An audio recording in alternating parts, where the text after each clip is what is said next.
What happens when you take a beautiful warrior princess, but remove her inhibitions and add murderous tendencies? You get a more popular character, it turns out. Yeah, despite doing very little in the games, Mileena is just really popular, and I've got no idea why. Your daughter has some nice melons. How dare you! Father, I'm holding melons. Oh, I see. And her hooters are nice too. That's it, now you die! Father, I'm holding hooters. Oh. Your daughter's hot. That does it! Yeah, it's no surprise why Mileena is so popular. Her costumes are pure gooner bait, and her violent tendencies are fun too. I personally love her gameplay in Mortal Kombat X, and ever since, I've been hooked. Some Mileena fans love the fashion, others love the violence, and some people love both. In fact, Mileena is so popular that leaving her out of one game nearly destroyed the entire studio. Anyways, today I'm ranking Mileena in every Mortal Kombat game based on her role in the story. And fair warning, she dies a lot. Like more than any other character mentioned so far in this series. Because despite being crazy popular and loved by fans, the writers just keep killing her, similar to Reptile.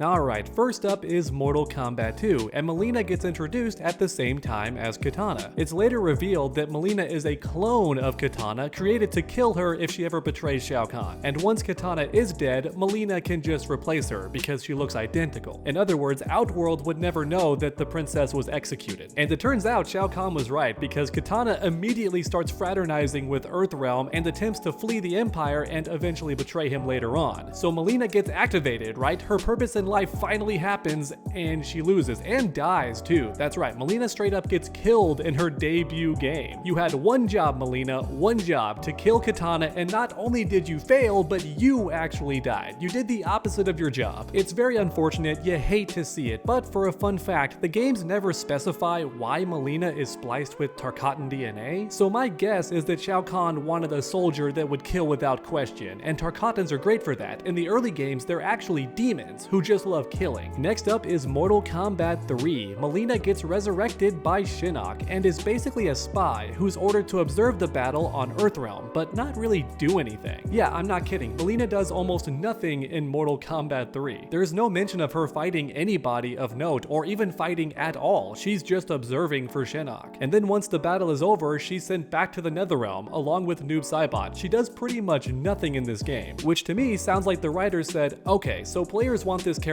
back, she's really popular, but honestly, I can't find any way to put her in the story. So yeah, she's just kind of looming, you know, hanging out. MK3 Mileena is going in the does nothing tier, which happens a few times, unfortunately. Next up is Mortal Kombat 4, where Mileena actually helps Shinnok take over Edenia and also invade Earthrealm along with Tanya. And during the invasion, Kitana is actually captured and thrown in a prison. However, Mileena frees her on purpose to get the run back. That's right, she wants a rematch, and this time she's gonna win.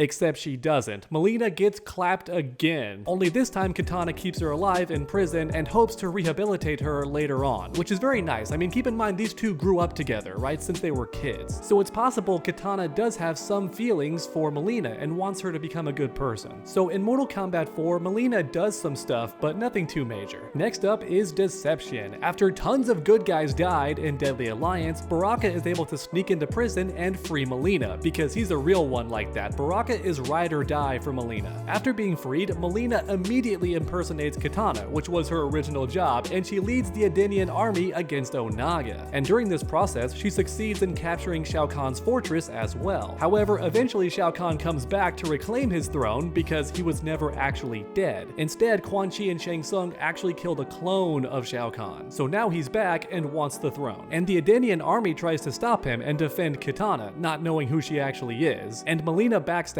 them, literally, and says, "Yo dad, I kept the seat warm for you." What I find especially funny is that in Conquest mode, you can actually speak with Kitana, and there's no way to tell it's Mileena unless you learn the full story. Even Shujinko himself thinks it's Kitana, along with Sindel too. Overall, I would say Mileena has a pretty big impact in this game. So next up is Shaolin Monks. Mileena appears to fight you alongside Kitana and Jade. That's right, it's a 3v2. However, in typical Mileena fashion, she loses again. And afterwards, she she tells you how to free Katana and then escapes. But later on, you can fight her as an optional boss, and if you win, she captures Katana. Yeah, very embarrassing for Katana fans, but hey, it's one of the only wins Mileena has over her sister. Next up is Armageddon. Mileena impersonates Katana once more and lures Shujinko into a trap. Yep, that's right, she literally outsmarts the main character. However, Shujinko informs Taven that he was actually captured on purpose just to get behind enemy lines and defeat Shao Kahn himself. But do we believe him though? Shujinko is known for getting captured in prison by mistake, so I'm not sure if I trust him on this. Anyways, Mileena tries fighting Taven herself and gets bodied, because of course she does. This dude can beat Goro casually, and that's about all Mileena does in Armageddon, so I'm gonna put her in does some stuff. Although she does have one of the most iconic moments in the cinematic. Time for Mortal Kombat 9, the reboot baby, and some retcons are made to Mileena. Instead of being raised alongside Katana, she gets created shortly after the first tournament. In other words, Katana is already fully grown when meeting Mileena and already knows she's a clone, so the reveal is completely gone. No M. Night Shyamalan twist this time, and in typical fashion, Mileena loses instantly. So at least that part's consistent, right? No retcon there. Mileena gets revealed and then defeated in the same game. And outside of that, Mileena doesn't do very much in this game. She's basically a jobber who exists only to lose in fights. However, she is briefly considered to replace Shao Kahn after Liu Kang kills him, but turns out he wasn't dead after all, so that idea never went anywhere.